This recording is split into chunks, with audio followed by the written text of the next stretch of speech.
तुम ये कैसी बातें कर रहे हो दिलीप? अब मैं तुमसे शादी नहीं करना चाहता। तुम मेरे साथ ऐसा नहीं कर सकते दिलीप। नम्रता, मैं अब जब कंचन को देखता हूँ ना तो सोचता हूँ कि क्यों ऐसा हुआ ही क्यों। दिलीप, तुम यूं अचानक कंचन के साथ हमदर्दी नहीं जता सकते। हमदर्दी तो मैं तुम्हारे साथ भी नहीं जता सकता नम्रता। ये जो मैंने किया है, जो तुमने मुझसे करवाया है, इसके बाद मैं ज्यादा दूर तक नहीं भाग सकता हूँ और तुम भी ज्यादा दूर तक नहीं भाग पाओगी। दिलीप, हम बहुत दूर चले जाएंगे, बहुत दूर।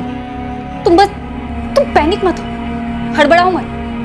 सब कुछ सही चल रहा है। कुछ सही नहीं चल रहा है नम्रता। अब कोई पैनिक नहीं है, कोई हड़बड़ाहट नहीं है। नम्रता, हम दोनों एक अंधी गली में घुस आए हैं। विजय की इसमें कोई गलती नहीं थी।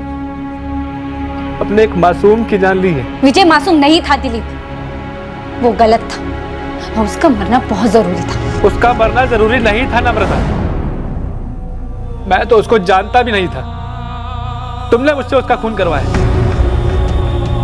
तुम्हें आइडिया नहीं है मैं तुमसे कितना प्यार करता हूँ। तुम्हारे लिए मैं अपनी जान तक दे सकता हूँ। मुझे तुम्हारी जान नहीं चाहिए। तो फिर हाँ कर दो, हम शादी कर लेते हैं। मैं शादी के लिए तैयार हूँ दिलीप, लेकिन उससे पहले मेरी एक शर्त है। तुम्हारे लिए तो मैं कुछ भी कर सकता हूँ।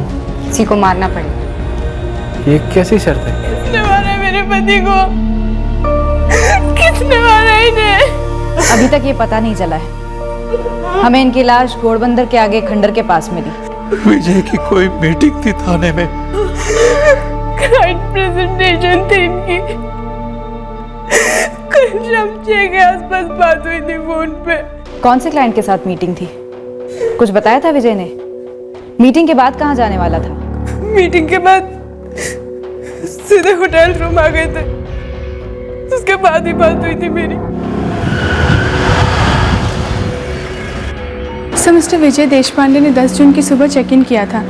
अहमदाबाद से उनके ऑफिस एसके मार्केटिंग ने ऑनलाइन बुकिंग करवाया था और सर अगले ही दिन 11 जून की शाम को उन्होंने अपना की कार्ड रिसेप्शन पर दिया था। चेकआउट किया था? नहीं सर, चेकआउट नहीं किया था। किसी के साथ थे वो? सर मुझे लगता है अकेले थे, क्योंकि सर अकेले ही गए थे बाहर। मुझे कल शाम की सीसीटीवी फुटेज चाहिए। जी श्योर सर, मैं सारा फुटेज एक पेन ड्राइव में डाल के आपको दे देता हूँ। और विजय देशपांडे का रूम भी देखना है। क्लाइंट मीटिंग कितने बजे खत्म हुई? 3 बजे? यस इंस्पेक्टर, थाने में विजय की एक मीटिंग थी। मीटिंग के बाद मेरी उससे बात भी हुई थी। विजय थाने में एक डील साइन करने गया था। ये प्रोजेक्ट वो सिंगल हैंडेड ही मैनेज कर रहा था। 12 जून की सुबह को कॉन्ट्रैक्ट साइन करने के बाद वो अहमदाबाद लौटने वाला था। 11 की शाम को विजय ने किसी पर्सनल मीटिंग की बात की थी? अब सब पर्सनल मीटिंग होती तो हमें पता नहीं क्या जरूरत थी। विजय हमारी कंपनी का सीनियर सेल्स मैनेजर था। मुझे तो अभी भी यकीन नहीं हो रहा। पूरा ऑफिस शॉप में है।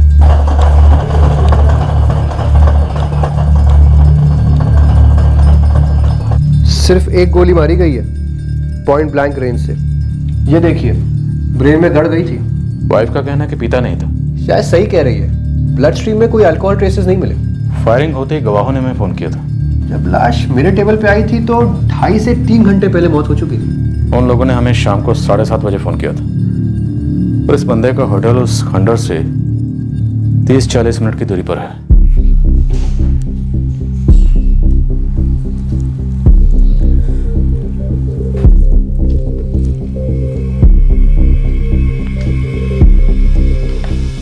कल शाम को विजय से मिलने यहाँ रूम पे कोई आया था या आई थी?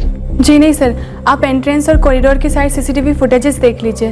उनका कोई पर्सनल गेस्ट अगर रूम में आए हो तो सर हमें नहीं पता, पर सर रिसेप्शन के थ्रू कोई नहीं आया था। कंचन जी, विजय के फोन का पासवर्ड मालूम है आपको? जी नहीं सर। हमारी एक टीम पासवर्ड क्रैक करने पर लगी हुई है। कॉल रिकॉर्ड्स भी मंगवाए। कंचन जी, आपने कहा कि विजय ने आपको कल शाम को 6 बजे के आसपास फ़ोन किया था। जी सर। हाँ, नेगोशिएशंस तो सारी हो चुकी है। बस एक फॉर्मेलिटी वाली डील साइन करनी है, उसके बाद सीधे घर। तो ये डील साइन हुई है, मतलब अब तुम्हारा मुंबई अप डाउन शुरू हो जाएगा? हाँ कंचन, मुंबई आना जाना तो रहेगा ही, पर कितना ये कंपनी पर डिपेंड करता है। क्या है, मैंने एक अच्छी टीम मांगी है, पर कैप्टन तो मैं ही हूँ ना। ये प्रोजेक्ट A to Z मैंने इनिशिएट किया है, तो लीड भी मुझे ही करना पड़ेगा। मुझे पता लगाना था कि कहीं उन्हें 12 जून के बाद भी ना रुकना पड़े। कंचन जी, जिन लोगों ने हमें फ़ोन करके इन्फॉर्म किया, उन्होंने हमें बताया कि गोली की आवाज़ सुनने के बाद जब वो लोग वहाँ पहुँचे तो वहाँ से कोई बाइक पर भाग निकला। तो जाहिर सी बात है, आपके पति विजय उस बाइक वाले के साथ उस खंडर पर आए होंगे। आपको कुछ आइडिया है ये बाइक वाला कौन हो सकता है? नहीं सर, मुझे नहीं पता। यहाँ थाने घोड़बंदर में आपके पति विजय पहले भी आते जाते रहते थे काम के सिलसिले में? कई बार। यहाँ कोई दोस्त है थाने मुंबई साइड? सबका तो पता नहीं, पर एक दिलीप है, वो हमारे घर भी आया हुआ है अहमदाबाद में। पूरा नाम नंबर है? दिलीप बोरकर है पूरा नाम, नंबर देती हूँ।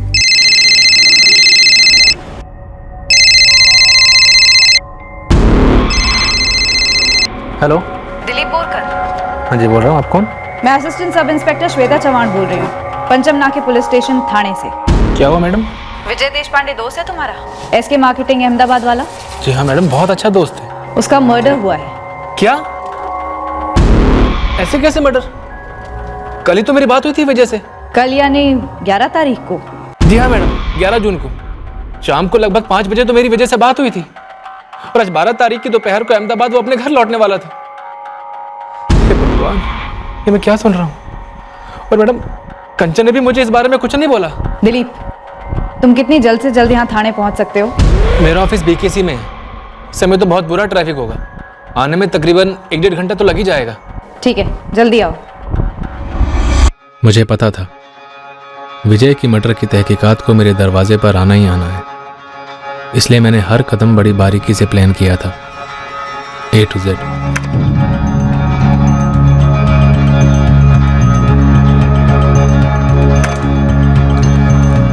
विजय ने 4:05 पे बागले स्टेट से यहाँ होटल पहुंचने के लिए प्रीपेड टैक्सी ली। टैक्सी वाले ने बताया कि वो अकेला था, सीसीटीवी में भी कोई विजिटर नहीं दिख रहा। और विजय यहाँ से निकलता कितने बजे? 6:40 पे अकेला। होटल की लॉबी में भी वो अकेला ही है, वेटिंग एरिया में भी उससे कोई नहीं मिला, बाहर की सीसीटीवी में भी उससे कोई नहीं मिला, वहाँ पे भी वो अकेला ही है। पर विजय रास्ते में कहीं ना कहीं किसी ना किसी से मिला जरूर होगा। उसकी बाइक पर डबल सीट बैठकर उस खंडर तक गया और उसने विजय को पॉइंट ब्लैंक रेंज से शूट कर दिया। फॉरेंसिक लैब से विजय के फोन का पासवर्ड क्रैक होकर आता ही होगा आधे घंटे में। मैं उसका कॉल रिकॉर्ड फॉलो कर रही हूँ। इस वक्त हम सिर्फ 2 कॉल्स के बारे में जानते हैं, लगभग 5 बजे दोस्त दिलीप का फोन और 6 बजे बीवी कंचन का। और भी कॉल्स हुए होंगे। विजय ने पक्का कोई ना कोई मीटिंग प्लान की थी, और ये मीटिंग पूरी तरह से गलत गई।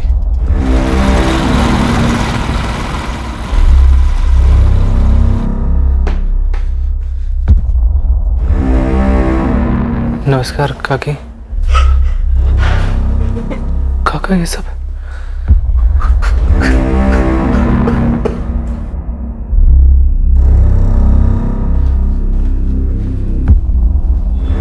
कंचन, ये सब क्या हो गया?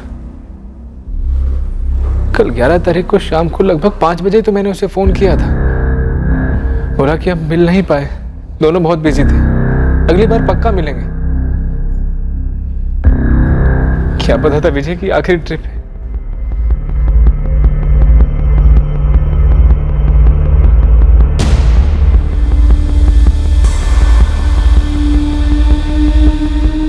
मैं सारे जवाबों के साथ रेडी था, वो सारे जवाब जो उन्हें मुझ पर शक करने का कोई चांस ही नहीं देते। ये दिन मर्डर के लिए काफी पहले तय किया गया था। मैंने विजय को शाम 4:55 को फोन किया।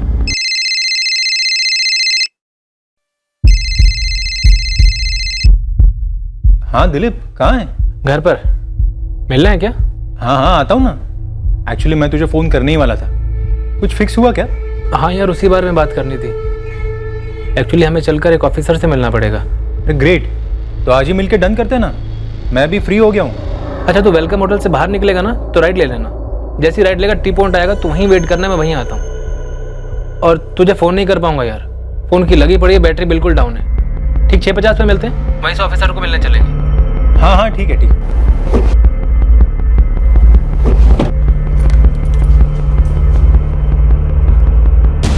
आई, मैं आधे घंटे में आता हूँ। सर, विजय देशपांडे के कॉल रिकॉर्ड्स आ गए। शाम 6 बजे लास्ट कॉल हुआ था वाइफ कंचन को। उसके पहले 4:55 पर एक कॉल हुआ था 444-879-654 पे। दिलीप, ये तुम्हारा नंबर है? जी मैम, मेरा ही नंबर है। दिन में कोई कॉल हुई हो? शाम को कोई मीटिंग फिक्स हुई? दिन में जितने भी कॉल्स हुए वो विजय के अहमदाबाद वाले ऑफिस के कुलीग्स को हुए, सारे लैंडलाइन नंबर्स। लेकिन तुम्हारी वजह से कब से दोस्ती है? गहरी दोस्ती थी? सर, हम दोनों बहुत अच्छे दोस्त थे, लंबे टाइम से दोस्ती थी। सर, मैं तो अहमदाबाद में उसके घर पर भी रह चुका हूँ। उसकी पूरी फैमिली को बहुत अच्छे से जानता हूँ। सर दरअसल विजय अपनी वाइफ कंचन के लिए कोई सरकारी नौकरी तलाश रहा था। मैं भी उनकी जॉब के लिए ट्राई कर रहा था। विजय की किसी से कोई दुश्मनी? नहीं सर, ऐसा कुछ भी नहीं है। कम से कम जितना मैं जानता हूँ सर, मैं ऐसे किसी को नहीं जानता हूँ जो विजय को इस तरह मार डालेगा। साहब वैसे तो मेरे बंदे सुपारी मार्केट को टटोल रहे हैं, लेकिन उसके लिए भी कोई एंगल होना जरूरी है। एंगल मिलेगा गुरु, हम ढूंढ रहे हैं। साहब एक बड़ी अजीब बात है, मारा सही इस विजय को, लेकिन इसकी पहचान मिटाने की कोशिश नहीं की गई। ना ही इसका चेहरा बिगाड़ा गया, ना ही इसका मोबाइल ले गया, ना ही इसका वॉलेट ले गया हत्यारा। हाँ, ये बात सबसे पहले हमारे जहन में भी आई थी। चोरी और लूट का एंगल तो लगभग बनता ही नहीं है, पर एक बात पक्की लग रही है, विजय को उस खंडर तक लेकर आया गया सिर्फ उसका मर्डर करने के लिए। अब पुलिस वाले मेरे फ़ोन रिकॉर्ड्स मंगवाएंगे, लोकेशन रिकॉर्ड्स निकलवाएंगे, लेकिन मेरे फ़ोन के ज़रिए इन्हें मैं विजय के मर्डर प्लेस के आसपास भी नहीं दिखूंगा।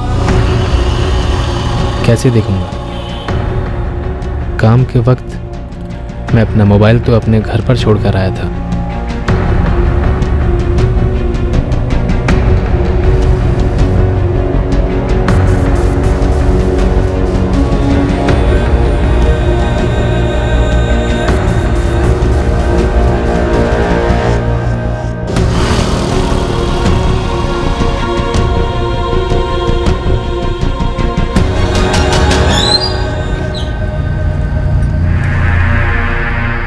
यार दिलीप, तेरा ये गवर्नमेंट ऑफिसर दोस्त यहाँ मिलने के लिए बोला है क्या? हाँ?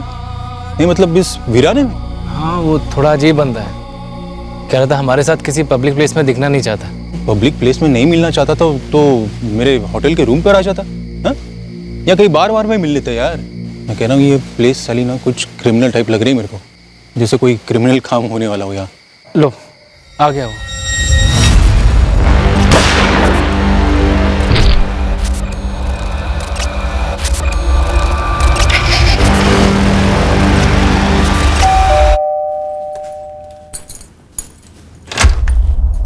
अरे वाह, मुझे नहीं पता था कि तू इतना जल्दी आएगा।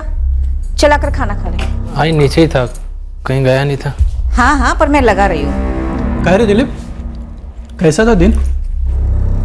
वही बाबा, रोज की तरह काम काम।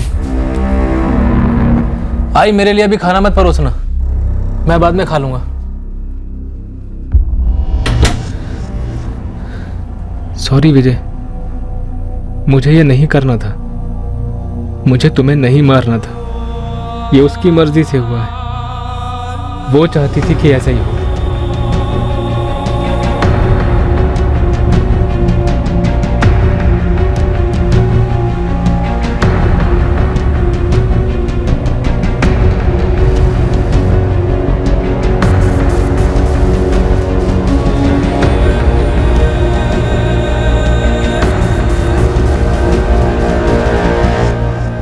विजय की ना तो ऑफिस में किसी से अनबन थी और ना ही किसी क्लाइंट से कोई बैर। बाहर भी कोई लफड़ा वगैरह नहीं था। प्रोफेशनली हैंडल करता था वो अपने सारे काम। बागले स्टेट में जो आपका क्लाइंट है, उसके साथ 3:45 बजे मीटिंग खत्म। कोई अंदाजा है कि विजय उसके बाद किससे मिलने जा सकता है? अरविंद जी देखिए सर, मैं आपको पहले भी बता चुका हूँ कि काम के सिलसिले में तो उसकी किसी से मीटिंग नहीं हुई। मैंने अपने मुंबई के सारे क्लाइंट्स को फ़ोन भी किया। मेरे पास सबके नंबर हैं, आप चाहे तो आप भी बात कर लीजिए। अब वैसे भी सर, टूटी फूटी बिल्डिंग के पास शाम के अंधेरे में कोई काम की मीटिंग तो होती नहीं। ये जरूर कोई पर्सनल मैटर ही है। विजय आपकी कंपनी में कब से काम कर रहा है? अगले महीने उसकी शादी को 4 साल हो जाएंगे। शादी के 1 महीने बाद ही उसने हमें ज्वाइन कर दिया था। पत्नी कंचन से कनेक्टेड ना हो, ऐसा क्या पर्सनल एंगल हो सकता है? सर उसी से कनेक्टेड होगा। मैंने विजय के दोस्त दिलीप बोरकर के कॉल रिकॉर्ड्स मंगवाए हैं। पत्नी कंचन और दोस्त दिलीप, इन्हीं दोनों की आखिरी बार बात हुई थी विजय से। और क्या बात हुई थी हमें उतना ही पता है जितना दिलीप और कंचन ने हमें बताया। अब विजय तो रहा नहीं अपने तरफ की कहानी सुनाने के लिए। सर मुझे लगता है कि या तो कंचन झूठ बोल रही है या दिलीप झूठ बोल रही है, या ये दोनों मिलकर झूठ बोल रहे हैं। अनबन? जी नहीं मैडम, हमारा सब कुछ बहुत अच्छा चल रहा था। 4 साल हो गए आपकी शादी को, आप लोगों ने बच्चे नहीं किए। ये हमारा निजी फैसला था मैडम। विजय को अपनी जॉब में एक पोजीशन हासिल करनी थी। उससे पहले वो फैमिली नहीं शुरू करना चाहते थे। बच्चा कभी करना है, ये तो उन दोनों के बीच की प्राइवेट बात थी सर। उल्टा मैंने तो उन दोनों से ये कहा था कि ये मामले में देर मत करो, जल्दी कर लो। आपकी बहू कंचन का कहना है कि अभी बच्चा ना करने का फैसला पूरी तरह से आपके बेटे विजय का था। वो अपने काम में कोई पोजीशन हासिल करना चाहता था। नंदलाल जी, कविता जी, क्या ये बात सही है? इंस्पेक्टर साहब, कहीं आप ये तो नहीं कहना चाह रहे हैं कि कंचन ने ही विजय को कुछ कर दिया? ये क्या अनाप शनाप बक रहे हैं आप? मेरी बेटी अपने पति को मरवाकर भरी जवानी में अपनी जिंदगी बर्बाद करेगी? अरे दोनों की रजामंदी से सारे कुंडली वुंडली मिला के ये रिश्ता तय हुआ था, और फिर 4 साल में एक बार भी कंचन ने किसी अनबन के बारे में बात नहीं की। देखिए, हम सवाल कर रहे हैं, जो भी सही जवाब है आप दे सकते हैं। कंचन विजय के साथ बहुत ही खुश थी, समझे आप? और ये जो आप बच्चा न करने की बात उछाल रहे हैं, ऐसी कोई बात ही नहीं थी। आप बेकार में ही अनुमान लगा रहे हैं कि कंचन ने इस बात को लेकर कुछ कर दिया होगा। अरे कोई अपने पैरों पे कुल्हाड़ी खुद क्यों मारेगा? बैठे बैठे अपना घर बर्बाद क्यों करेगा? Medical problem? जी नहीं मैडम, हमें कोई मेडिकल प्रॉब्लम नहीं थी। और सुनिए, बात कुछ ज्यादा ही पर्सनल होती जा रही है। पर्सनल होना पड़ता है मैडम। आपके पति का मर्डर हुआ है, वो भी पहले से प्लानिंग के साथ। मैंने कोई प्लानिंग नहीं की है। मैंने नहीं मरवाया अपने पति को। दिलीप बोरकर को शादी से पहले से जानती हो तुम? दिलीप को? जी नहीं मैडम, मैं तो उसे ठीक से जानती तक नहीं हूँ। वो विजय का पुराना दोस्त है और बस उसकी मदद कर रहा था। तुम्हें सरकारी नौकरी दिलाने में? विजय चाहता था कि मैं सरकारी नौकरी करूं, और उसे लगा कि दिलीप मदद कर सकता है। हेलो, सब इंस्पेक्टर काले बोल रहा हूँ। हाँ जी काले साहब, कहिए। तुमसे दोबारा से बात करनी थी। पूछिए। थाने आ सकते हो अभी?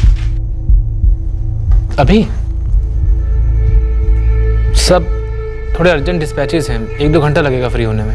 ठीक है, मैं इंतजार कर रहा हूँ।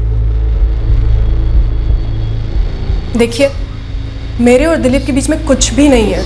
उसके रेवेन्यू डिपार्टमेंट में कुछ कॉन्टैक्ट्स हैं, और वह अहमदाबाद में बात कर रहा था मेरी जॉब के लिए, वो भी सिर्फ इसलिए क्योंकि वो विजय का अच्छा दोस्त था। तरुण पवार कौन है? कौन है तरुण पवार?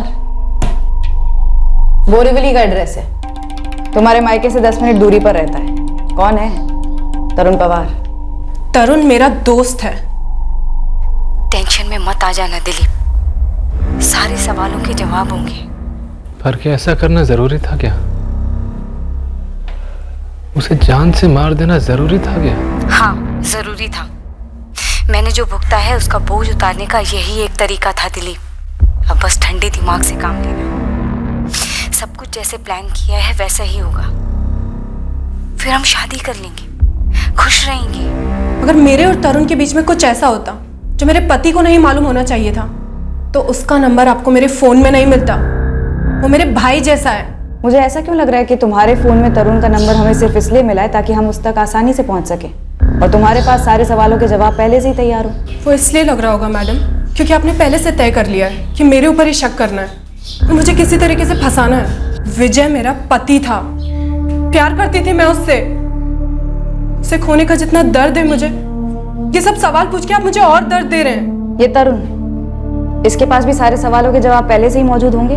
आप खुद क्यों नहीं पूछ रहे थे? कई सालों से राखी बहन है मेरी। तो तुम्हारा कहना है कि तुमने न विजय को मारा है न मरवाया है। आप लोग पागल हो क्या? मैं सीधा साधा सर्विस करने वाला आदमी हूँ, और मुझे तो 2 दिन के बाद पता चला जब कंचन के माँ बाप ने मुझे बताया कि विजय आया हुआ है। वो तो हमें दिख ही रहा है, तुमने एक भी कॉल नहीं किया उसे। मैम, मैं कैसे कॉल करता जब मुझे पता ही नहीं था कि विजय आया हुआ है? और क्यों कॉल करता मैं उसे? वो तो अपने सास ससुर से मिलने भी नहीं आया। अजीब है ना, उनसे मिलने नहीं गया, फोन तक नहीं किया। ऐसा क्यों? कोई अनबन थी क्या पति पत्नी के बीच में? दहेज वहेज को लेकर कोई झगड़ा? मैं क्या जानूं मैडम, मुझे लगता है विजय भयंकर बिजी रहा होगा, शायद इसलिए नहीं गया वहां। और आप ऐसे कैसे इधर उधर तीर चला रहे हो? मैं विजय और कंचन की शादी में था, दोनों को अच्छे से जानता हूँ। विजय बढ़िया आदमी था, एकदम डिसेंट। दिलीप बोरकर को जानते हो? नहीं, आज तक मिला तक नहीं उससे, सिर्फ नाम सुना है उसका कंचन और विजय के मुंह से।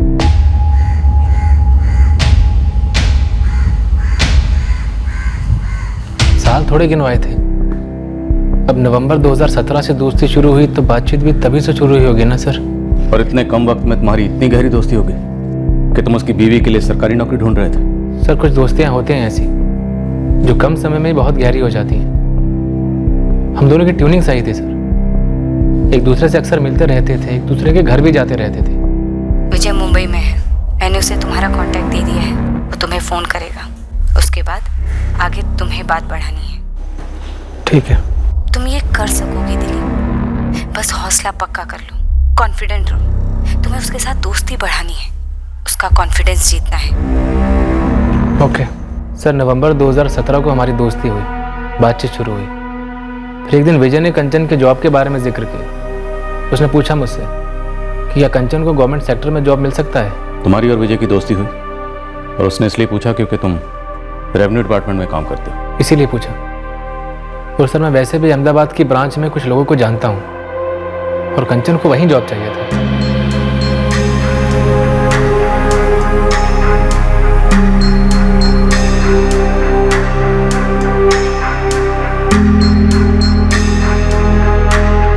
कंचन, तुम्हारे और विजय के बीच सब ठीक था ना? आई, ये आप कैसी बातें कर रही हैं? अब आप भी मुझ पर शक करेंगी? हमने हमेशा वही सच समझा जो तुम दोनों ने बताया। और वही सच है आई, हम दोनों के बीच सब कुछ ठीक था। कहीं वो पुलिस वालों की बात, वो बच्चा ना करने वाली बात आप पर और बाबूजी पर हावी तो नहीं हो गई ना? कुछ समझ में नहीं आ रहा। कौन विजय की जान का दुश्मन बन गया था और क्यों? दिलीप और कंचन के बीच में अगर कुछ है तो वो नजर तो नहीं आ रहा है ऐसा। अगर उन्होंने गेम खेला है तो बहुत छुप के खेला है, बहुत शातिर तरीके से खेला है। पूरी कोऑर्डिनेशन रही है दोनों के बीच। परफेक्ट मर्डर तो हो नहीं सकता, कोई ना कोई सुराग छूटना ही छूटना है, बस सिर्फ हमारी पकड़ में आना बाकी है। विजय और कंचन की शादी को 4 साल हुए। विजय के अहमदाबाद शिफ्ट हुए और नई जॉब पर आए भी 4 साल हुए। उससे पहले विजय पुणे में था। अगले महीने उसकी शादी को 4 साल हो जाएंगे। शादी के 1 महीने बाद ही उसने हमें ज्वाइन कर लिया था। और उसके पहले विजय देशपांडे कहाँ था अरविंद जी? पुणे में काम करता था, वहां से शिफ्ट करने के बाद उसने हमें ज्वाइन किया। तुम्हें लगता है हमें विजय के अतीत में खोदना चाहिए, और वहाँ कंचन का क्या मिलेगा? और ये दिलीप, ये तो नवंबर 2017 में विजय को मिला था। आप सही कह रहे हैं सर, शायद विजय के अतीत में कुछ ना मिला, और शायद कि दिलीप भी झूठ बोल रहा हूँ। दिलीप भले ही झूठ बोल रहा हो, लेकिन फिर भी 4 साल पहले विजय से उसका क्या कनेक्शन होगा जब विजय पुणे में था? शायद दिलीप पहले वहाँ पोस्टर हो, कुछ हुआ हो जो दिलीप छुपा रहा, घुमा रहा। नहीं सर, दिलीप का बैकग्राउंड चेक किया, जब से उसने रेवेन्यू डिपार्टमेंट ज्वाइन किया है वो बीकेसी में ही पोस्टेड है। और उसकी वाइफ कंचन बोरीवली की है, यहीं मुंबई की। शायद पुणे में कुछ मिलने के चांसेस ना के बराबर है। मुझे बस ऐसे ही लगा क्योंकि विजय पहले पुणे में था। इतना पर लग रहा है तो एक बार चेक कर ही लो, क्योंकि ना करने से तो अच्छा है चेक करके तसल्ली करते। एक बात थी जो विजय के माँ बाप ने हमें बताई ही नहीं, और ना ही वो बात अब तक की तहकीकात के दौरान सामने आई।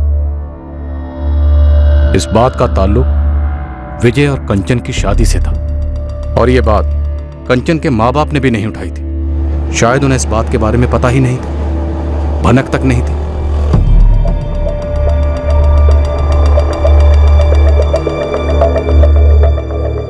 दिलीप बोरकर, हाय जी, आप विजय देशपांडे राइट? हाँ जी, हाँ जी। चलिए कॉफी शॉप में बैठे। केस के आखिर में जाकर हमें पता चला कि दिलीप बोरकर को विजय देशपांडे के पास जानबूझकर भेजा गया था, उससे दोस्ती करने के लिए। कंचन को जॉब दिलाने के बहाने दिलीप को विजय देशपांडे और उसकी पत्नी कंचन की जिंदगी में दाखिल कराया गया था। यह बात भी हमें आखिर में पता चली।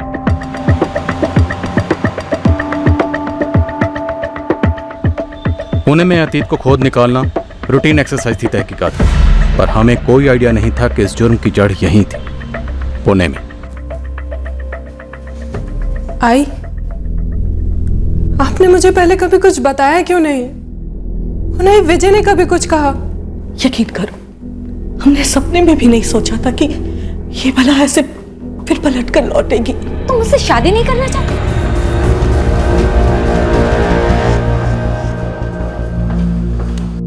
हमने विजय के बारे में सुना, हम सारे शॉक थे। उसने जॉब 4 साल पहले छोड़ दी थी।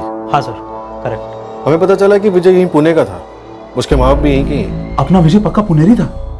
हमें कभी नहीं लगा था कि एकदम से जॉब छोड़ देगा, एकदम से शादी कर लेगा, फिर एकदम से पुणे से गायब भी हो जाएगा। तो कुछ ऐसा हुआ था जो एकदम से उसने पुणे छोड़ दिया? नहीं, दरअसल मैंने उससे पूछा भी था सर। बात यार वो नहीं है किशोर, पर अहमदाबाद की फर्म तगड़ा कॉम्पेंसेशन पैकेज ऑफर कर रहे हैं और यहाँ से दुगना है ऑलमोस्ट। सही है यार। हाँ, बात सिर्फ सैलरी की नहीं है, सेल्स में मुझे पहले से ही जाना था, कोर इंटरेस्ट है यार मेरा। लेकिन विजय पूरी फैमिली के साथ इतनी दूर अहमदाबाद। अरे मस्त शहर है अहमदाबाद, आई बाबा पुणे मिस नहीं करेंगे, मैं कह रहा हूँ तुम्हें। और सब कुछ है वहाँ पे, मराठी मित्र मंडल है, पुणेरी लोग रहते हैं, और कंचन भी रहेगी ना उनके साथ। एक बार बस अब ये मुंबई में जल्दी शादी हो जाए, फिर 2 हफ्ते के लिए हनीमून जाऊंगा और फिर नई जॉब। पर कोई ठोस कारण नहीं बताया उसने सर। हम सभी विजय का मर्डर डिस्कस कर रहे थे। मर्डर जैसी चीज हमेशा ऐसे ही लगता है कि किसी दूसरे के साथ होगी, जैसा कि क्राइम पेट्रोल में दिखाते हैं, पर इसे तो हम सब जानते थे करीब से। तो क्या डिस्कस किया आप लोग? सर सच कहूँ तो हम सबको ऐसा लगता है कि ये जो कुछ भी हुआ विजय का मर्डर, इसका उसकी वाइफ के साथ कोई वास्ता हो सकता है सर। कोई खास कारण ऐसा सोचने के लिए?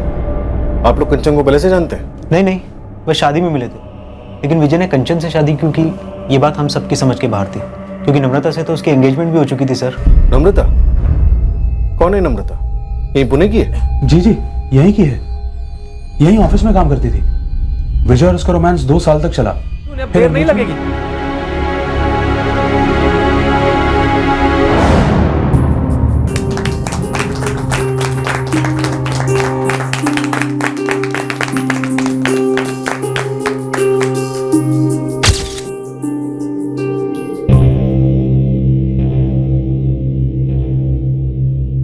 सारे नम्रता ने खुद दे दिया खुशी से, रात के बाद गेट आई।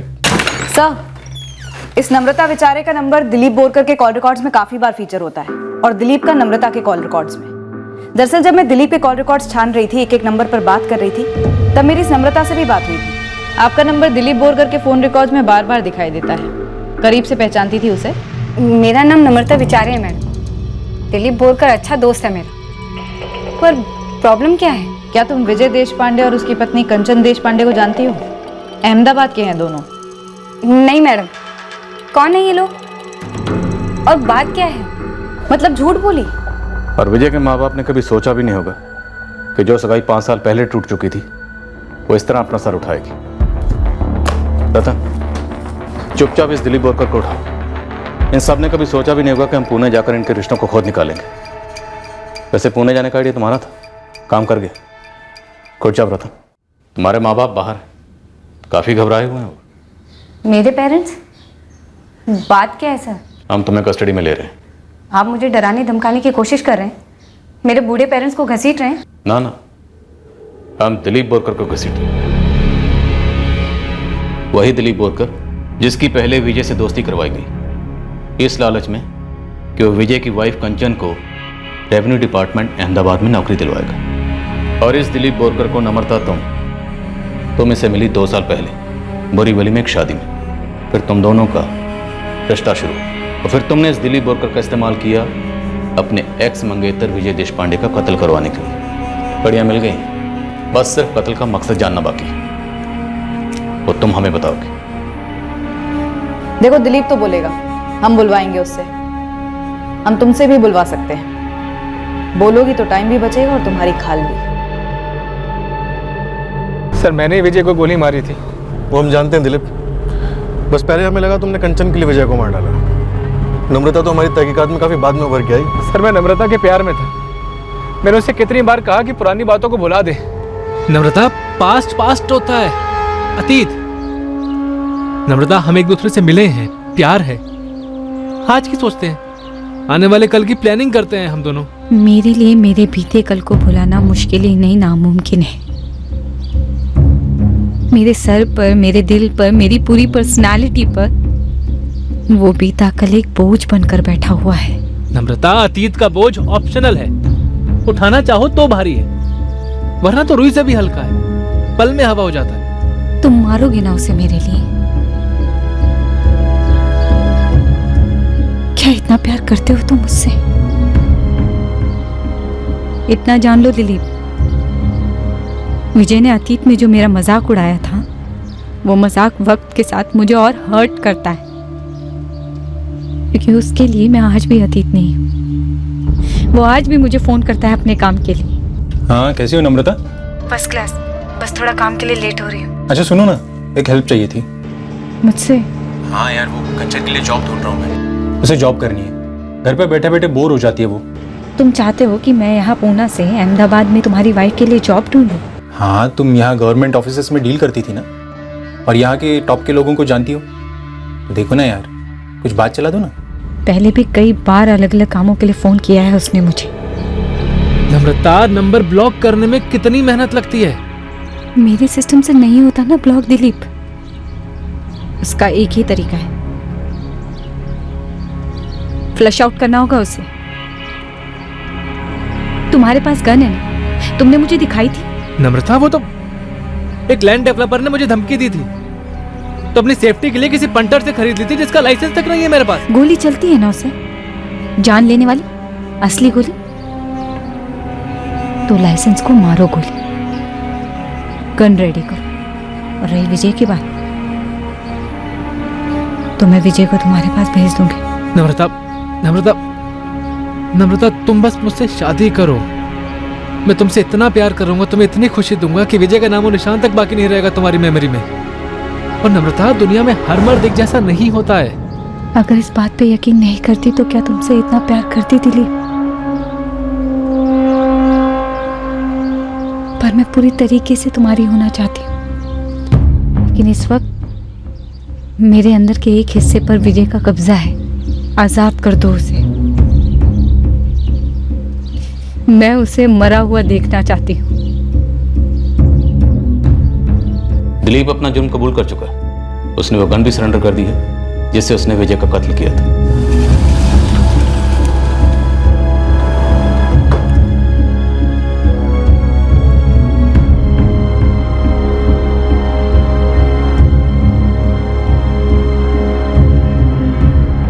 हजारों लाखों सगाइयां टूटती हैं, ब्रेकअप्स होते हैं। तुम्हारे ब्रेकअप में ऐसा क्या खास था कि तुमने मर्डर की सोची? तुम्हें लगा उसने तुम्हारे साथ सेक्स करके तुम्हें छोड़ दिया, यूज किया तुम्हें। सेक्स करने के बाद आगे नहीं बढ़ना चाहता था तो भी मैं समझ जाती। प्यार खत्म हो गया होता तो भी मैं समझ जाती। एक बार सामने से आके तो कहता कि अब नहीं करता प्यार। लेकिन 1 to 1 तो बात हुई ही नहीं। सारी दुनिया की सुनी उसने, खुद की कभी नहीं। क्या सुनी लोगों की, और तुम्हारी क्या नहीं सुनी? इंस्पेक्टर आप और आप मैडम, देखिए मुझे। क्या आपको लगता है कि मैं एबनॉर्मल हूँ फिजिकली, शरीर से? नहीं। क्या विजय को लगा तुम एबनॉर्मल हो? पहले कभी नहीं लगा। सारे साल, वो दिन, वो रातें, वो हर लम्हा जो हमने साथ गुजारा, उसने हमेशा मेरी खूबसूरती की तारीफ की। वो जब भी मुझे प्यार करता था दिल से कॉम्प्लीमेंट करता था। उसके बाद मैं लोगों की सुनी, उनकी बातों पर यकीन करने लगा। अरे भाई, ये तो बहुत ही बढ़िया हो गया, बहुत अच्छी जॉब है दोनों। लेकिन जोड़ी कुछ जम नहीं रही है। जोड़ी कुछ ठीक नहीं लग रही है। क्या बोलती है? मैं भी आपको यही बोलने वाली थी। सगाई के पूरे 6 महीने बाद विजय आकर मुझसे कहता है कि उसको सगाई तोड़नी है, वो मुझसे शादी नहीं करना चाहता। नहीं विजय, ये कोई तुम्हारे ऑफिस की डील नहीं है कि बस तोड़ दी। मुझे एक्सप्लेनेशन चाहिए। मुझे ब्रेकअप से कोई ऑब्जेक्शन नहीं, बुरा लग रहा है अंदर से, उतना ही रो लूंगी फिर ठीक भी हो जाऊंगी, लेकिन मुझे रीजन चाहिए। सबको लगता है यार हमारी जोड़ी सही नहीं है यार। हाँ मतलब कुछ मेल नहीं है हमारे बीच। ये सब कौन है विजय? हाँ, और ये तब कहाँ थे जब तुमने मुझे प्रपोज किया था, किस किया था, प्यार का इजहार किया था, अनगिनत बार सोए थे मेरे साथ, शादी के लिए प्रपोज किया था, एंगेजमेंट की थी, तब कहाँ थे ये लोग? और इन सबको क्यों लगता है कि हमारे बीच में कोई मेल नहीं है? हाइट। क्या? नम्रता यार, तुम मेरे हाइट के मुकाबले बहुत ज्यादा छोटी हो। Are you serious? तुम्हें सच में हमारी हाइट डिफरेंस से दिक्कत है? यार सब लोगों को हम दोनों अच्छे नहीं लगते यार, हमारी जोड़ी अच्छी नहीं लगती, और फिर इसलिए मैंने डिसाइड कर लिया हम आगे नहीं बढ़ते। आगे नहीं बढ़ते? क्योंकि मैं हाइट में छोटी हूँ? सिर्फ हाइट के कारण? नम्रता, ये सिर्फ नहीं है। जो लोग एंगेजमेंट में आए थे ना, वो बुजुर्ग लोग हैं, दुनिया देखी उन्होंने। सभी लोगों को लगा ये ऊंचाई का फर्क सही नहीं है। सभी लोगों के जुबान पे बस एक ही बात थी, ये जोड़ी ठीक नहीं है। मतलब मैं 4 फुट 10 इंच हूं तो शादी के लिए डिस्क्वालीफाई करती हूँ? तुम्हारे प्यार के काबिल नहीं, कुछ इंचेस छोटी पड़ती हूँ। और इन सबको किस बात का डर है विजय? हाँ, कि कल को हमारे बच्चों की हाइट मुझ पर ना चली जाए। शॉर्ट हाइटेड होना पाप है क्या? और अगर उन्हें तुम्हारी हाइट मिल गई तो? देखो नम्रता, मैंने इस सब के बारे में काफी सोचा है। तुमने तुम्हारे सब की बातों को काफी सही सोचा है। काफी सही है ना वो? हाँ, सही है सब। एक आंसू नहीं निकला, एक शब्द नहीं निकला सर।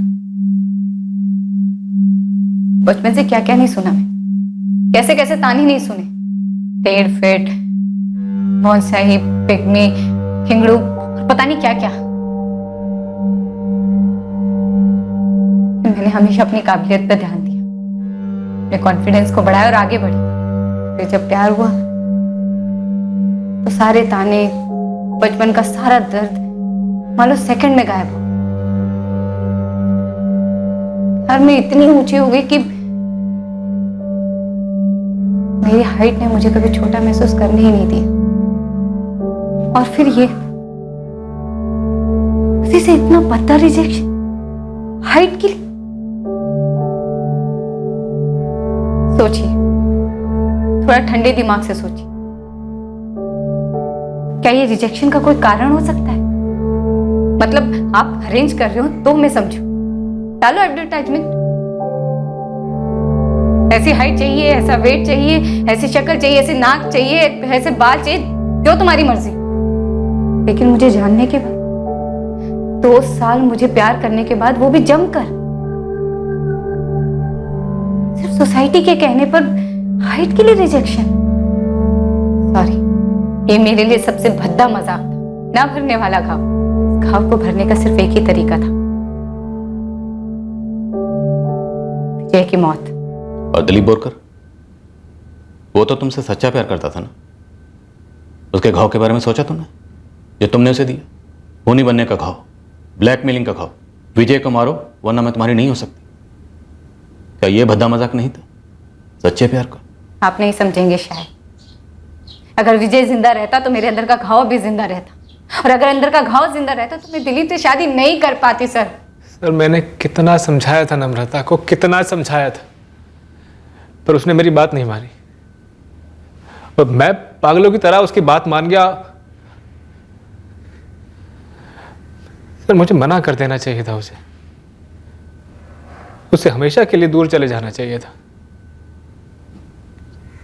विजय को यूं फंसाकर मारना नहीं चाहिए था मुझे। सर इसमें कोई दो राय नहीं है दिलीप, तुमने एक बड़ा ही संगीन जुर्म कर दिया। इतना संगीन जो पछतावे की कोई गुंजाइश नहीं छोड़ता। अब किया है तो भुगतना तो पड़ेगा।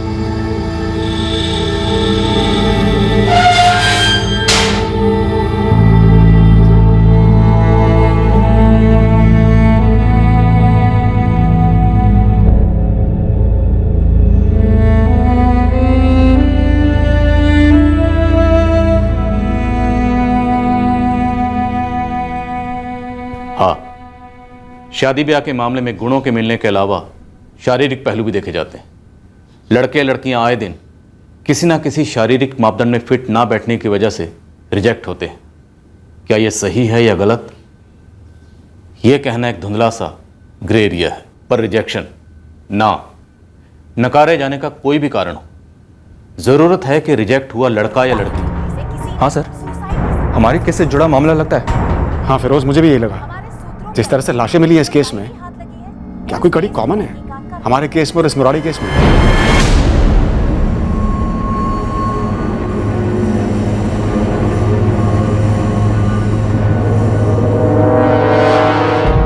कानपुर, उत्तर प्रदेश। 61 वर्षीय तांत्रिक फूलचंद वर्मा अपने घर में रहस्यमय हालात में मरा हुआ पाया गया। इस केस ने हमें झकझोर के रख दिया था। हम ये साबित ही नहीं कर पा रहे थे कि ये एक आत्महत्या का केस था या फिर हत्या का। और अब ये 10 लोगों के परिवार की मौत वाला केस हमारे सामने आया था, जिसके चलते हम तांत्रिक फूलचंद वर्मा के केस को एक नई नजर से देखने लगे। क्या ये दोनों केसेस आपस में किसी भी तरह से जुड़े थे? 13 सितंबर 2017 को हमारे कंट्रोल रूम में एक कॉल आया था। फूलचंद वर्मा की मौत की खबर दी गई थी। शुरुआत से ही फूलचंद वर्मा की मौत रहस्यमय लग रही थी।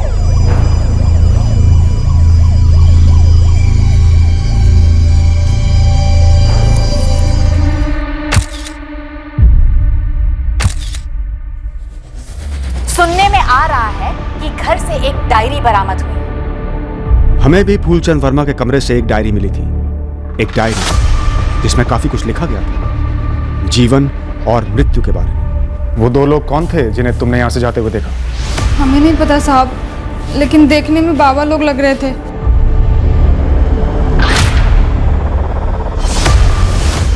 उन दोनों को पहले भी कभी देखा था यहाँ पे? नहीं साहब, और साहब देखा भी होगा तो याद नहीं रहेगा साहब। सब बाबा लोग एक ही जैसे दिखते हैं साहब, और गुरुजी से मिलने तो ऐसे भी बहुत सारे लोग आते जाते हैं साहब। हमारा इन लोगों से कोई लेना देना नहीं है साहब, बस हम अपना काम 2 घंटे में करके यहाँ से निकल जाते हैं। गुरुजी के यहाँ घर में और कौन कौन रहता है? कोई नहीं साहब, हम अपना काम खत्म करके 10 सवा 10 बजे तक यहाँ से निकलते हैं। तब उनके 2 चेले नितिन जी और मनीष जी आते हैं, गुरुजी के पास तंत्र मंत्र सीखते थे। तो और कोई नहीं है फूलचंद जी का? हैं साहब, उनके एक बड़े भैया हैं, यहीं कहीं कानपुर में रहते हैं। और बीवी बच्चे? थे, लेकिन अब कहाँ है पता नहीं, हमने सिर्फ सुना है, कभी देखी नहीं। सर, तंत्र मंत्र की सामग्री के अलावा ये एक डायरी मिली है, और ये फोन शायद फूलचंद जी का ही है। फूलचंद जी के भाई का नंबर है? नहीं है साहब। उनके दोनों चेले नितिन और मनीष, उनमें से किसी का नंबर? नहीं साहब। फिर उस फोन में चेक करो, बड़े भाई का नंबर या दोनों चेलों में से किसी एक का नंबर तो होगा ही होगा। नौकरानी मंजू बता रही थी कि उसने 2 बाबा लोगों को निकलते हुए देखा था घर से बाहर सुबह। आप लोगों ने भी किसी ने देखा? नहीं साहब, हम तो अपने घर के अंदर ही बैठे थे, हमने किसी को आते जाते नहीं देखा। मंजू ने बताया कि फूलचंद जी का परिवार है कहीं, आप जानते हैं उन्हें? अच्छी तरह से जानते हैं साहब, यहीं रहता था। लेकिन 10 साल पहले फूलचंद जी और उनकी पत्नी का तलाक हो गया था, और उनकी पत्नी दोनों बच्चों को लेकर कहीं चली गई थी। और कोई जानता है फूलचंद जी के बारे में? कोई उनका दोस्त, रिश्तेदार वगैरह? वो उनके बड़े भाई हैं ना रघुवीर जी, उनको पता होगा। हाँ जी, हम रघुवीर वर्मा बात कर रहे हैं। फूलचंद जी के बड़े भाई? जी हाँ, बात क्या है? फूलचंद जी का देहांत हो गया है, शायद मर्डर हुआ है। मर्डर? फूलचंद का? हमें लगता तो ऐसा ही है, पर अभी क्लियर नहीं है। फूलचंद जी की लाश लटकी हुई पाई गई है। आप गिरधर नगर थाने आ जाइए। ठीक है।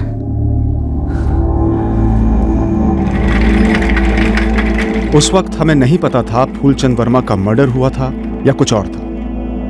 अगर ये सुसाइड है तो बहुत अजीब सुसाइड है, और अगर ये मर्डर है तो इसे सुसाइड का रंग देने की कोशिश की गई है। दोनों संभावनाओं के एंगल्स दीजिए डॉक्टर अवस्थी। ये देखो, फर्स्टली कपड़ा मुंह में ठूसा गया है। सुसाइड है तो कोई खुद ऐसा क्यों करेगा? शायद डर के मारे कि कहीं खुद चिल्ला ना दे, चीख ना दे आखिरी पलों में। आमतौर पर इस तरह के सुसाइड केसेस में एक कुर्सी या स्टूल जरूर मिलता है, जिसमें खड़े होकर विक्टिम ने खुद को लटकाया होता है, कुर्सी को लात मारी होती है। जनरली कुर्सी 1 या 1.5 फुट दूर मिलती है लाश। हमारे केस में भी एक कुर्सी मिली है, लेकिन कमरे के दूसरे छोर पर।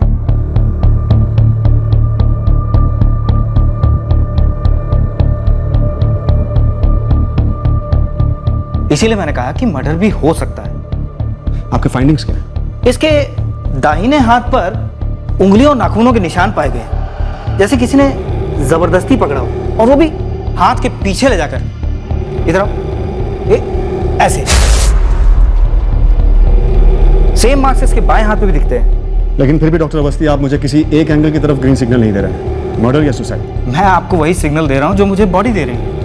बाकी आपकी इन्वेस्टिगेशन को फाइंड आउट करना है कि इसकी दुनिया और इसके आसपास के लोग क्या कहते हैं।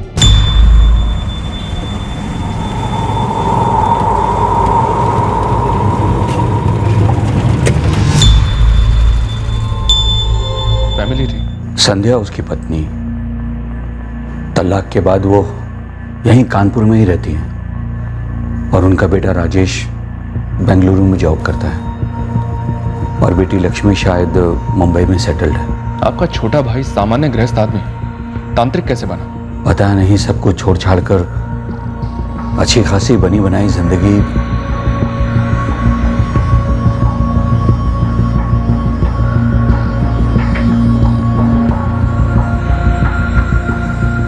मनीष, नितिन, काम वाली को तो जानती होगे तुम दोनों? मंजू। हाँ, मंजू ने हमें बताया कि जब उसने घर की डोरबेल बजाई तो अंदर से किसी ने उसे 10 मिनट रुकने के लिए कहा। जाप कर रहे हैं, बीच में नहीं उठ सकते। ये सुबह 8 बजे की क्या पूजा होगी?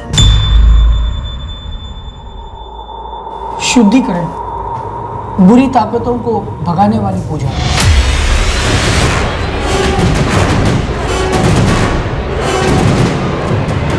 हम रोज गुरुजी के पास ठीक 10 बजे पहुंच जाते, जैसे कि आज भी हम वही टाइम पे पहुंचे। मैडम, हमें तो यकीन ही नहीं हो रहा है कि गुरुजी ऐसे छोड़कर हमें अचानक चले गए। छोड़ के चले गए? मनीष, मर्डर हुआ है फूलचंद जी का। हाँ, वही। ये जो शुद्धिकरण की पूजा थी, ये फूलचंद जी किसके लिए कर रहे थे? मंजू का कहना है कि उसने बाहर 2 लोगों को जाते हुए देखा, जो बाबा या तांत्रिक टाइप के लग रहे थे। और मंजू ने यह भी कहा कि जब वो वापस आई तब दरवाजा पहले से खुला था, पर रोज सुबह जब वो डोरबेल बजाती थी तब फूलचंद जी खुद दरवाजा खोलने आते थे ना। मैडम, गुरुजी से पूजा करवाने कई लोग आते थे। कई बार बाबा लोग और अलग अलग तांत्रिक लोग ही गुरुजी से मिलने आते थे। दूर दूर से लोग आते थे। इस सुबह किस चीज के लिए पूजा हो रही थी ये हम नहीं बता सकते। लेकिन मर्डर तो पूजा के दौरान या पूजा के तुरंत बाद हुआ है, तो जाहिर सी बात है कि मर्डर की प्लानिंग पहले से हुई होगी। कोई तुम्हारे गुरुजी को क्यों मारना चाहेगा? ऐसा क्या था? मनीष, नितिन, मंजू के अनुसार उसने बाबा टाइप के लोगों को बाहर देखा। कहीं ये कोई वर्चस्व की लड़ाई तो नहीं थी तुम्हारे गुरुजी की? प्रणाम भाई साहब, कैसे हैं आप? संध्या, फूलचंद की मौत हो गई है। कैसे? पुलिस कह रही है कि उसकी लाश घर के अंदर लटकी हुई पाई गई। मर्डर है या सुसाइड कुछ पक्का नहीं बोल रहे हैं। तुम्हें पुलिस स्टेशन आना होगा, राजेश और लक्ष्मी को भी।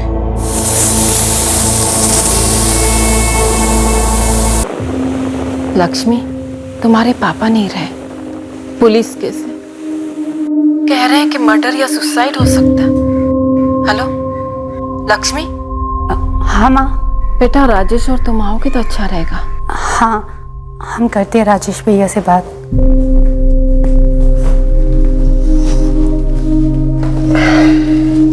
तेजस, वो पापा की डेथ हो गई।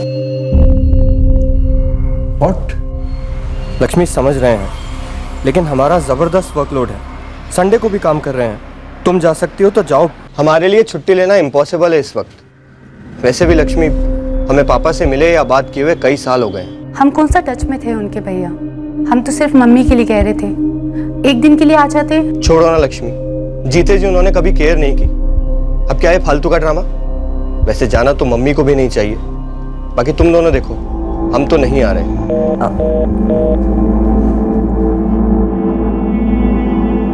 फूलचंद की तलाकशुदा पत्नी संध्या और बेटी लक्ष्मी से हमें सुनने को मिलने वाली थी एक कहानी, एक तनाव भरे परिवार की कहानी जो समय के साथ बिखरती गई थी। आज स्पीकर नहीं आया आप? ताना मारना है? खाते वक्त नहीं। संध्या ने हमें बताया फूलचंद के गुस्से और हिंसक स्वभाव के बारे में और किस तरह वो आए दिन संध्या पर हाथ उठाते। पापा, आपसे कुछ बात करनी है। बोलो। लक्ष्मी से पता चला कि उसके और उसके भाई राजेश द्वारा समझाने की हर कोशिश के बावजूद फूलचंद अपने गुस्से और हिंसक बर्ताव से बाज नहीं आया। वो दोनों उसे कभी समझ ही नहीं पाए। हम बिल्कुल नहीं रहेंगे अभी यहाँ पे। इतना पता है कि वो गुस्से में आके हमको पीटा करते थे। वो कब बाबा बन गए, कब लोगों की नजर में गुरुजी बन गए, हमको कुछ नहीं पता। हमारे लिए तो सिर्फ बुरी शादी का एक आधा हिस्सा थे। रिश्ता तो 10 साल पहले ही खत्म हो चुका था। अब वो आधा हिस्सा भी मिट गया। ये कैसे हुआ, मर्डर या सुसाइड, हमको नहीं पता और ना ही पता करना है। हमने फूलचंद जी का नाम तो सुना है, परंतु यह कभी नहीं सुना है कि कोई व्यक्ति साक्षात अपने मृत्यु को देख सकता है। यदि फूलचंद जी ऐसा कह रहे थे तो हमें तो सिर्फ यह ढोंग लगता है। अच्छा, उनकी नौकरानी बता रही थी कि उसने 2 बाबाओं को उनके घर से जाते हुए देखा था। कोई आइडिया है कि कौन हो सकते हैं वो दोनों? हमने सैकड़ों तंत्र मंत्र करने वाले बाबाओं से पूछताछ की, कोई भी स्पष्ट रूप से बता नहीं पा रहा था कि नौकरानी मंजू कनौजिया ने जिन दो बाबाओं को कत्ल की सुबह फूलचंद के घर से निकलते देखा था वो कौन हो सकते थे। हमने फूलचंद वर्मा के फोन रिकॉर्ड्स में फीचर हुए उन सभी लोगों से कांटेक्ट किया जो उसके पास सलाह मशवरा और उपायों के लिए आते थे। नितिन और मनीष, फूलचंद के शिष्यों ने भी एक भक्तों की सूची बनाई जो फूलचंद के दर्शन के लिए बराबर आया करते थे। हमें इन लोगों में उस शख्स को ढूंढना था जिसके पास फूलचंद की हत्या करने का कोई कारण है। ओम श्री शांताकारं भुजगशैलं पद्मनाभं सुरेशं विश्वाधारं गगन सदृशं मेघवर्णं शुभांगं लक्ष्मीकान्तं कमलनयनं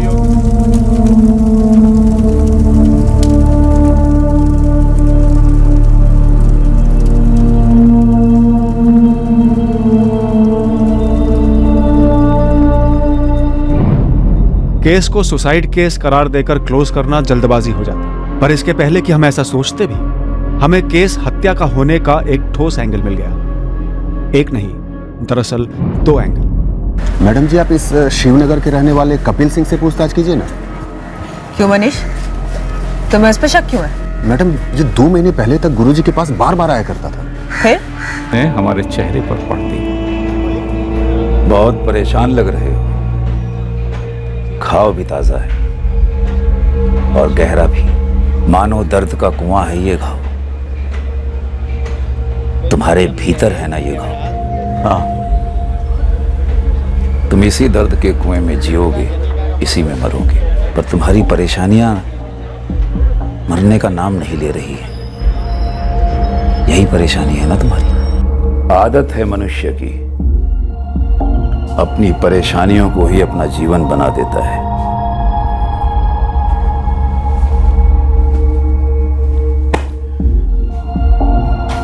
फिर अपेक्षा करता है कि परेशानियां समाप्त हो जाएं। कैसे होंगी? परेशानियों को हम अपने आप से लिपटा के जो रखते हैं, फिर सोचते हैं अब केवल मृत्यु ही है जो इन परेशानियों से मुक्ति देगी। सच कह रहे हैं बाबा, हमारा तो हर दूसरे दिन मन करता है कि मर जाए, छूट जाए। ऐसा सोचने वाले केवल तुम ही नहीं हो।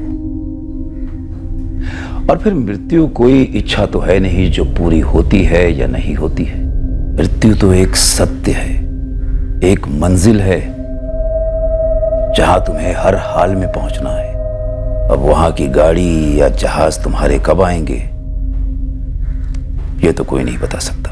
आप बता सकते हैं कि हम अपने दुख के साथ कब तक जिएंगे? कितना जीना चाहते हो अपने दुखों के साथ? साल बोलो। और 1 सेकंड नहीं, हम तो इस यात्रा को खत्म करना चाहते हैं।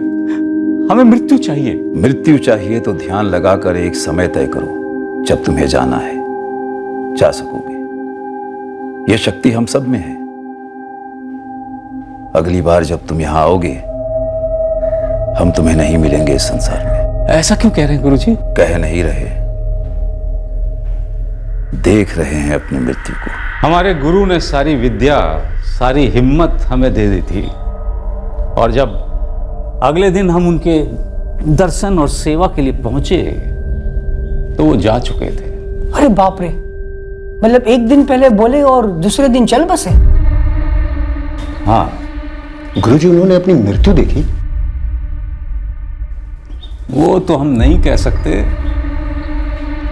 लेकिन कोई आभास उन्हें हुआ अवश्य था।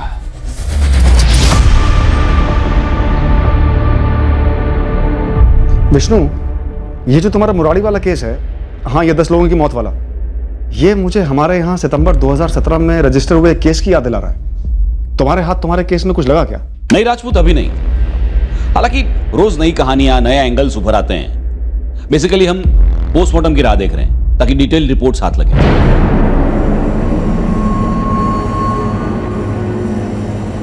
मेरे पूरे करियर में इतना रहस्यमय केस मैंने कभी नहीं देखा है। बौखला गया हूं मैं। लेकिन तुम्हें ऐसा क्यों लग रहा है कि हमारा मुरारी वाला जो केस है वो तुम्हारे सितंबर 2017 वाले केस से जुड़ा हुआ है? पता नहीं विष्णु, विक्टिम फूलचंद वर्मा का मर्डर हुए होने के 2 एंगल्स मिले थे, पर पता नहीं, अभी मैं सोच रहा हूं कि वो मर्डर था या सुसाइड, या फिर अजीब सा सुसाइड। और तुम्हें लगता है कि हमारा जो केस है वो तुम्हें ऐसा सोचने पर मजबूर कर रहा है? शायद, पर साथ साथ मुझे यह भी लग रहा है कि शायद हमारा केस मर्डर केस ही है। जैसा कि हमें उस वक्त लगा था। बेटी का हाथ हो सकता है, मुंबई वाली लक्ष्मी। सर उसकी माँ संध्या ने आपको बताया नहीं कि ये लक्ष्मी 11 से 13 सितंबर यहीं कानपुर में थी? क्या? इस बंदी की पूरी कुंडली मंगाई है मैंने मुंबई से। ये लक्ष्मी और उसके पति तेजस का पर्चा चिट्ठा ये है कि दोनों ने अपनी नौकरी छोड़कर इंटरनेट पे वो खोला है, वो बोलते हैं ना, वो पोर्टल खोला है, पोर्टल। कोई पैसा वैसा लगाया था क्या उन्होंने? कोई लोन वोन, कोई नुकसान? एक बंदा उनके साथ काम कर रहा था, वो बोला धंधा फुलटू मंदा है, घाटे में है दोनों।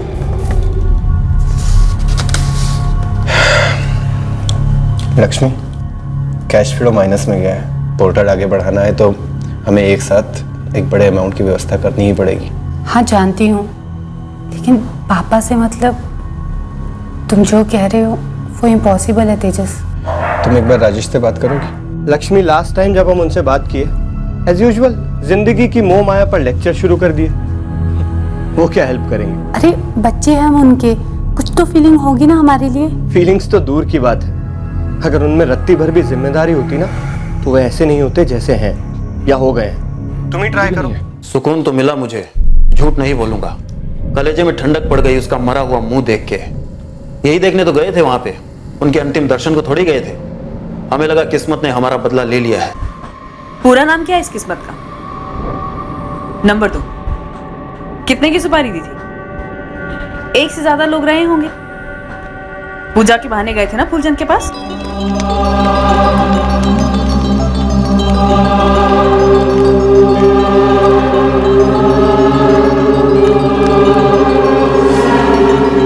बेटे की मौत का गम कम करने के लिए फूलचंद की बलि चढ़ा दी।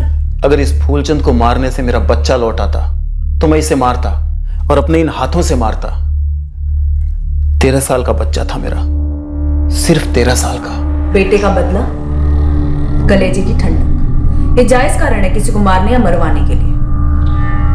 खुद भी शामिल थे इसमें? साथीदारों का नाम बोलो कपिल।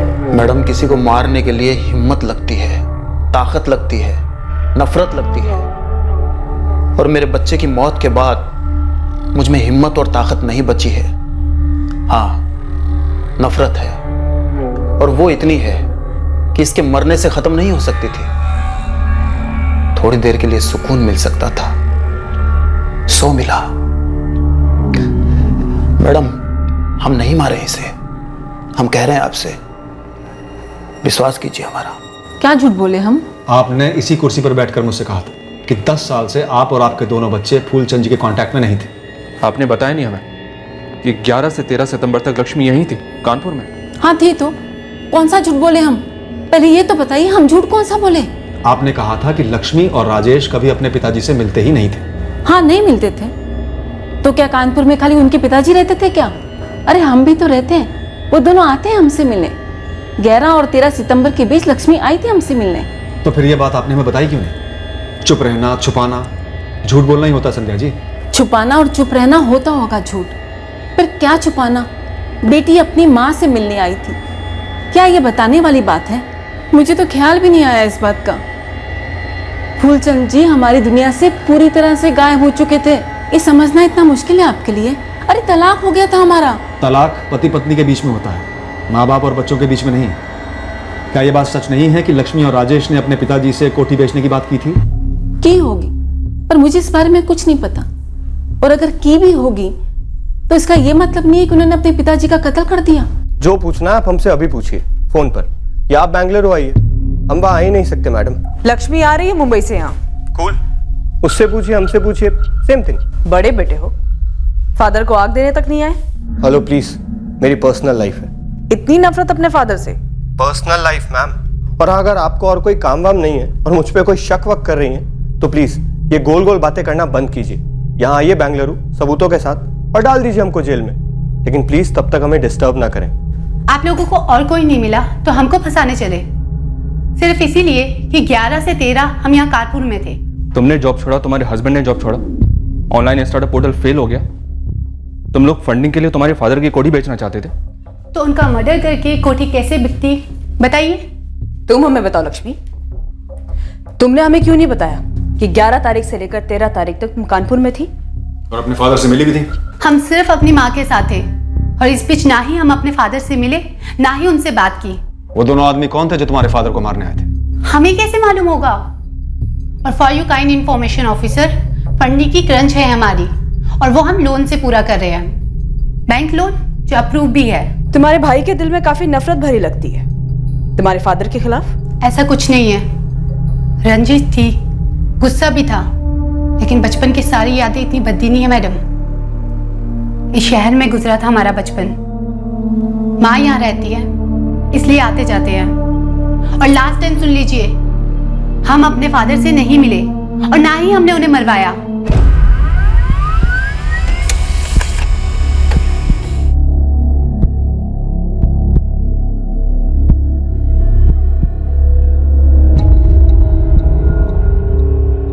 क्या कुछ भी नहीं मिला? नो सर, राजेश और लक्ष्मी दोनों के फोन रिकॉर्ड्स बिल्कुल साफ हैं। अच्छा, उसके अलावा वो लोग कोई और नंबर्स यूज करते हो तो बात अलग है। एज ऑफ नाउ सब कुछ क्लियर है, जैसा कि सर ने कहा, कोई फुटप्रिंट्स नहीं मिले हैं। फूलचंद के घर के बाहर आसपास कहीं कोई सीसीटीवी? शायद वो दोनों बाबा कैप्चर हुए हों। गेरुए रंग का कपड़ा डाल रखा था, ऐसा बताया था मंजू ने। फूलचंद वर्मा के घर के आसपास के सीसीटीवी चेक किए और उनमें कोई भी दो बाबा लोग नहीं दिखाई दे रहे। और अजीब बात तो यह सर कि इस मंजू के अलावा उन दो बाबाओं को किसी ने भी नहीं देखा। तो क्या मंजू झूठ बोल रही है? कड़ी से कड़ी ग्रिलिंग हुई मंजू की। वही सवालों को घुमा घुमा कर उसके जवाबों को कंपेयर किया गया। क्राइम सीन को अनगिनत बार डिस्क्राइब करने को कहा गया। हमें लग रहा था कि शायद मंजू भी इस मर्डर की साजिश का हिस्सा हो सकती है। शक की सुई फूलचंद के दोनों चेलों पर भी थी, नितिन और मनीष। शायद किसी ने उन्हें मोहरा बनाया हो। शायद घर से निकले दो बाबा दरअसल नितिन और मनीष ही थे।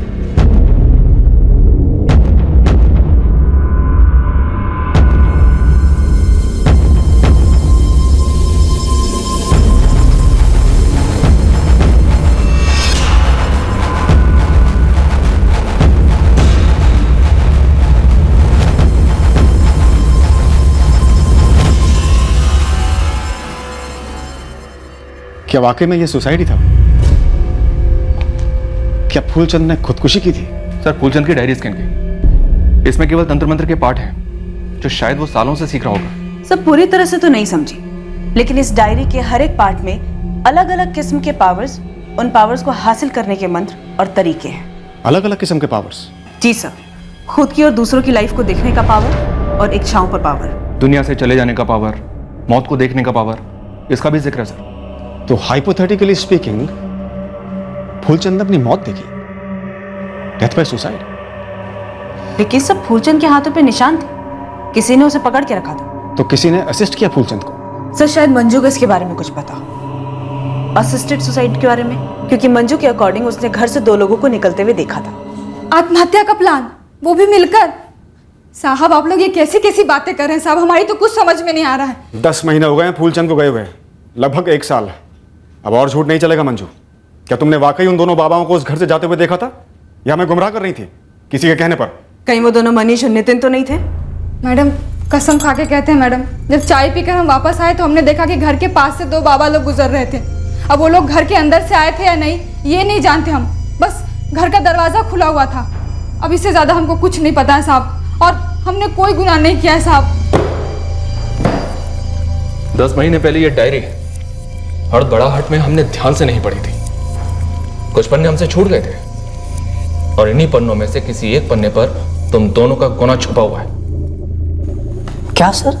तुम्हारे गुरुजी ने साफ साफ लिखा है इसमें कि वो सुसाइड कैसे करेंगे और तुम दोनों फिर कर वापस कत्ल और सुसाइड के बीच की अंधी गली में खो से गए थे। नया सुसाइड वाला एंगल भी ज्यादा दूर तक नहीं जा पाया था। पर अब यह केस लगभग 10 महीने बाद फिर एक बार रोशनी में आया और इस बार सुलझने के आसार नजर आने लगे। केस में ब्रेक थ्रू फूलचंद के बड़े भाई रघुवीर वर्मा की तरफ से आए। क्या आपकी बुआ के लड़के? जी, जितेंद्र और पुरुषोत्तम राठी।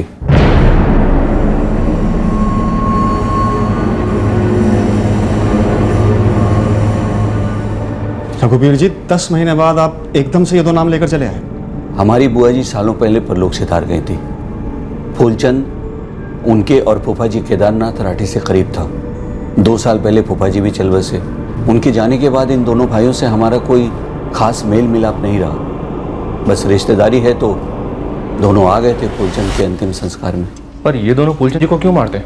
जितेंद्र और पुरुषोत्तम के पिताजी हमारे फूफा जी केदारनाथ राठी जी 2 साल पहले गुजर गए थे। जितेंद्र और पुरुषोत्तम की एक बहन है श्रेया, उसका पति सुरेश फूफा जी की मौत के कुछ महीनों बाद वो भी चल बसा।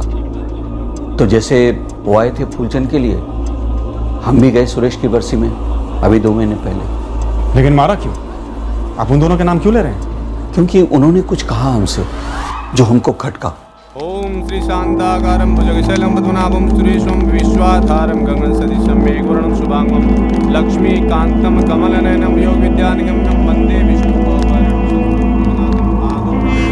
आप जाके पिताजी और जीजाजी की आत्मा को शांति मिलेगी, ठंडक मिलेगी। क्या कहने झेलाम, अब सुकून मिला। 2 महीने से सोच रहे हैं जितेंद्र ने ऐसा क्यों बोला। और ये चैन और सुकून वगैरह फूलचंद की मौत को लेकर था। हमने कहा ना आपसे, फूलचंद बुआ जी और फूफा जी से करीब था, पर पता नहीं क्यों वो दोनों जितेंद्र और पुरुषोत्तम फूलचंद से नाराज थे। उन दोनों के बीच कुछ हुआ था, फिर अचानक उस दिन उनके मुंह से वो बात सुनी, बस अटक गई दिमाग में। अब जाकर पिताजी और जीजाजी की आत्मा को शांति मिलेगी। और आपको जरा भी भनक नहीं कि इन दोनों भाइयों की फूलचंद से क्या रंजिश थी? नहीं पता साहब, बस अंदर से लग रहा है कि उन दोनों ने कुछ किया हो सकता है।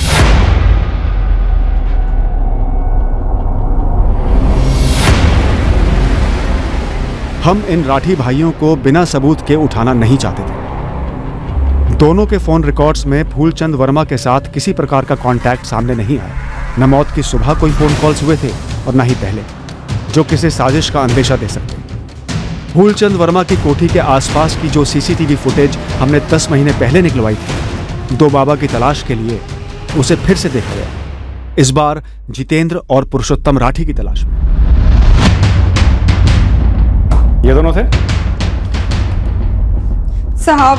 हाँ, वो कितनी बार कह चुके हैं, हमने उन्हें पीछे से देखा था, चेहरा नहीं देखा था साहब। सफेद कपड़ा पहने हुए थे, वो गेरुआ कपड़ा कंधे पे रखा हुआ था, बाबा लग रहे थे साहब। सर, कुछ मिला है?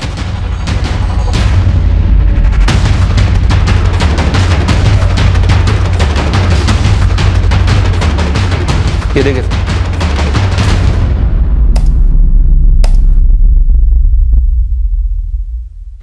जितेंद्र और पुरुषोत्तम फूलचंद की कॉलोनी के पास थे उस दिन 13 सितंबर 8:25। और ये दोनों फुटेज में इसलिए मिले क्योंकि पहले हम सिर्फ 2 बाबाओं को ढूंढ रहे थे, इन दोनों को नहीं, क्योंकि उस वक्त हमें इन दोनों के बारे में पता ही नहीं था। ऊपर से ना तो इन लोगों ने सफेद कपड़े पहने हुए, ना ही गेरुआ कपड़ा लपेटा हुआ। तो सब मंजू ने हमें झूठ क्यों बोला था कि उसने 2 लोगों को देखा था बाबाओं के भेष में? कहीं मंजू मिली भी तो नहीं है जो अभी तक हमसे झूठ बोलती आई है? देख मंजू, यहाँ पे केस जितना लंबा चलता है ना, कुटाई भी उतनी ही ज्यादा होती है झूठ बोलने के लिए। मैडम, हम झूठ नहीं बोल रहे मैडम, हमने उन्हें पीछे से ही देखा था, बाबा के भेष में थे दोनों। ये थे वो दोनों। इन्होंने तो कोई बाबा वाले कपड़े नहीं पहने। कितने पैसे दिए इन दोनों ने तुझे झूठ बोलने के लिए? मैडम, अगर ऐसी बेईमानी से पैसे कमाने होते ना, तो इसे दूसरों के घर में काम करके अपना पीठ नहीं तुड़वाते। कैसी पूछताछ? हमने किया क्या? ये माजरा क्या है? पहचाना कब की है और कहाँ की है? तो कहना क्या चाहते हैं? हम नहीं, ये सबूत कह रहे हैं कि तुम दोनों 13 सितंबर 2017 सुबह 8:25 पर तुम्हारे ममेरे भाई फूलचंद वर्मा के घर के आसपास थे। तो क्या? तो ये कि उसी दिन सुबह 8 बजे के आसपास फूलचंद वर्मा की मौत हुई थी उसी के घर में। वही फूलचंद वर्मा जिसके साथ तुम दोनों की दुश्मनी थी। क्यों मारा? कत्ल के बाद तुम दोनों सफेद कपड़े और गेरुआ लपेटे वहां से निकले और बीच में ही कई कपड़े बदले। उसका सीसीटीवी फुटेज निकलवाया हमने। अब तुमसे भी सच निकलवाएंगे। कुटाई जिंदगी भर की गारंटी के साथ आएगी, कभी ठीक से चल नहीं पाओगे। हार मानते हैं फूलचंद भैया, मदद करो, दया करो हमें। बचा लो हमको फूलचंद भैया, हाथ जोड़ते हैं आपके। फूलचंद भैया सब कुछ छोड़ छाड़ कर तांत्रिक बने, वैसे भी हमारा कुछ लेना देना रहा नहीं। लेकिन फूलचंद भैया ने पिताजी का माथा घुमा दिया था, पूरी तरह सर वश में कर लिया था। दिन रात पगलाने रहते। जितेंद्र, पुरुषोत्तम, ये पागलपन नहीं, ये विद्या है। अरे विद्या विद्या नहीं चलेगी इस घर में, ये जादू टोना ये सब कुछ नहीं चलेगा, समझा? चलिए। जितेंद्र, तुम्हें क्या लग रहा है हम फूफा जी का वशीकरण कर रहे हैं? इस घर में बुरी शक्तियों को बुलवा रहे हैं।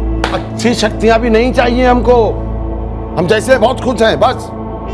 आप पिताजी के दिमाग में कुछ ना कुछ डब भर देते हो और वो पगला जाते हैं। ये सब मत कीजिए फूलचंद भैया, मत कीजिए सब। आज के बाद इस घर के दरवाजा हमेशा के लिए बंद है आपके लिए। चलिए चलिए, निकलिए, जाइए। चलिए। बहुत गुस्सा दिखा रहे हो। दिख रहा है ना, दिख रहा है ना, तो समझ काहे नहीं रहे हैं? पुरुषोत्तम, गुस्सा ना शैतान का अरे हथियार। बस, ये परपंच नहीं चाहिए हमें। अरे इन परपंचों ने पूरे घर के सुकून को खत्म कर डाला, बर्बाद कर डाला। चलिए।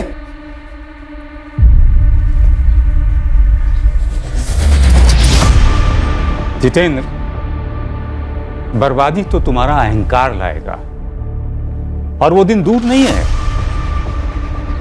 हमको दिख रहा है सब कुछ। तुम स्वयं इस घर की शांति को भंग करोगे। हमारे घर में खड़े होकर हमारी बर्बादी चाह रहे हो? हैं? दफा हो जाओ, दफा हो जाओ, वरना तुम्हें भंग कर देंगे हम। चलो।